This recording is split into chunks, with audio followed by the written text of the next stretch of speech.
The thought that really hung me up for a long time was, what if I encounter someone who's not involved in politics, who's not a political person? How would I appeal to them? Because I know how to make arguments against the Democrat or the Republican or whatever, but like someone who just isn't politically active, isn't very interested, like how would I talk them into being interested in the political party? And I was like, why would I do that? Like the whole point is to get more people to be like that person, to not be invested in the political system, to check out of it and not give it the time of day. So now why am I doing something that necessarily requires me to start trying to pull people into politics, get people into political activism? That just didn't, I was like, this just doesn't square. Like why would this be why would this be the praxis, to use the term? Yeah. And that was really the start of kind of everything unraveling for me. And it was right at the same time sort of that I started doing the show with Jason and started talking a lot more about people's personal development and how to develop like the types of skills that are going to make you very valuable to a community, which will ensure your stability and support within that community, which is a fantastic form of security. All of those things were like, I was like, this is where people need to put their time and effort.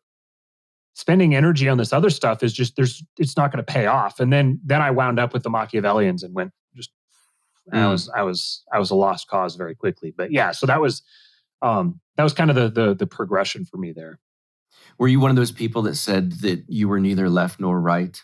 I know it sounds funny now, but what was the thing that Gary Johnson would say? We are socially I can't remember even how he would say this. We're socially liberal and fiscally conservative. Yeah. And it's funny because there's people that within the LP that make fun of that then say, but we're neither left nor right. Like, well, you're saying the same. You're just saying a different version of it, but okay. So you did kind of use that. And I'm not dogging you. I did the same thing for many years. Yeah, totally. I remember sharing the meme that was made that listed like all of the bad stuff that the Democrats do and all the good stuff that Democrats do and all the good stuff that Republicans do and all the bad stuff that Republicans do. And it said the Libertarians were all the good stuff of both of them and they without the bad stuff. I shared that like in full sincerity. Yeah. And I just look back on it now and I'm like, oh my God. What terrifies me is, so that was 2022. That was 6-7 years ago, something like that. Mm-hmm. So in 2028, am I going to be looking back on 2022 me going, oh my God, how could I be such a noob?